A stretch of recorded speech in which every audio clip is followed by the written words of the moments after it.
ইতর প্রকৃতির যে ক্ষুদ্র অংশটা আছে তাদেরকে আপনি আইন শৃঙ্খলা এবং ফৌজদারি অপরাধের অধীনে নিয়ে আসেন। সোশ্যাল মিডিয়ার কারণে যেটা হয়েছে যে আপনার এই চাঁদাবাজির গল্প কিন্তু গোপন থাকবে না। নির্বাচনকালীন সময়ে এবং নির্বাচনের পরে আজকে প্রায় ৮-১০ দিন থেকে বিরোধী দলের নেতা কর্মীরা যারা ঐক্যবদ্ধ বাংলাদেশ জোটের বিভিন্ন মার্কার জন্য কাজ করেছেন বিভিন্ন এলাকাতে, তাদের প্রতি যে হয়রানি হেনস্থা করা হচ্ছে, ২৪-এর গণ অভ্যুত্থানের পরে আমরা যারা নতুন রাজনৈতিক বন্দোবস্ত নিয়ে কথা বলেছি, একটা ভিন্ন রাজনৈতিক সংস্কৃতি দাঁড় করানোর জন্য কথা বলেছি, সেগুলোর সাথে যায় না, এগুলোর পরিপন্থী। গতকালকে রাতে দেখলাম যে বিএনপি থেকে বহিষ্কৃত রাজনীতিবিদ রুমিন ফারহানা স্বতন্ত্রভাবে এমপি হয়েছে ব্রাহ্মণবাড়িয়া থেকে। সেখানে শহীদ মিনারে ফুল দেবার সময় তাকে এবং তার নেতাকর্মীকে বেশ হেনস্থা করা হয়েছে।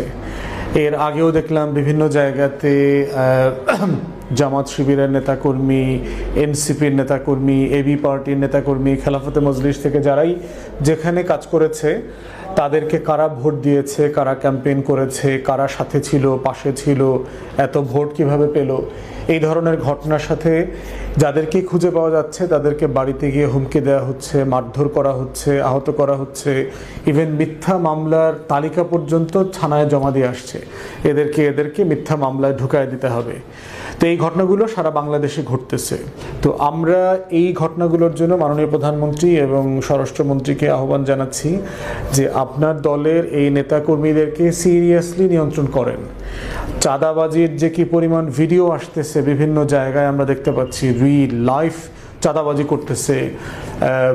পটুয়াখালী, তালতলী ওইসব এলাকাতে দেখলাম বিআরটিসিকে ফোন করে বলছে যে এই কাউন্টার এগুলো এখন থেকে আমরা দেখব।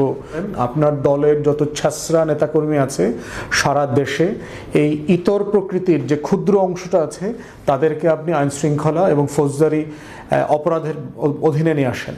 কারণ এটা করতে না পারলে যেটা হবে, নতুন সরকারে আপনারা যে সংস্কারের প্রস্তাব দিয়েছেন, জুলাই সনদ বাস্তবায়নের আলোচনা এসছে, নতুন রাজনীতির আলাপ এসছে, এগুলো সব বেঁচতে যাবে। এবং এই দুষ্ট খুবই ক্ষুদ্রাংশ আপনার দলের যারা লোকজন আছে সারা দেশে, এরাই কিন্তু দলকে ডুবাবে। সোশ্যাল মিডিয়ার কারণে যেটা হয়েছে যে আপনার এই চাঁদাবাজির গল্প কিন্তু গোপন থাকবে না, সবাই জানবে, ভিডিও করবে, দেখবে, এবং এইটা যেটা করবে এটা কিন্তু একটা সামাজিক প্রতিরোধও গড়ে উঠবে। আমরাও সারা দেশবাসীকে, এলাকাবাসী এবং নাগরিক সমাজকে আহ্বান করছি, আপনাদের জায়গা থেকেও আপনারা এই চাঁদাবাজ, সন্ত্রাস, মাদকের ব্যবসা যারা করে, এই যে ইতর শ্রেণীর লোকগুলো আছে, এদের বিরুদ্ধে আপনারা সামাজিক প্রতিরোধ গড়ে তোলেন। জনগোষ্ঠী কিন্তু বিশাল জনগোষ্ঠী। আপনি সিম্পলি না করে দেবেন, হাওয়ায় উড়াইয়ে দিবেন, সেই বাংলাদেশে কিন্তু আমরা এখন আর বাস করি না। এবং আমরা সন্ত্রাস, মাদক, গুন্ডামি, চাঁদাবাজ মুক্ত নতুন বাংলাদেশ দেখতে চাই। এবং মাননীয় প্রধানমন্ত্রী আপনি যেটা ওয়াদা করেছেন এগুলো আমরা অ্যাকশনে দেখতে চাই। মাননীয় স্বরাষ্ট্রমন্ত্রী, আপনার উপরও অনেক বড় গুরুদায়িত্ব।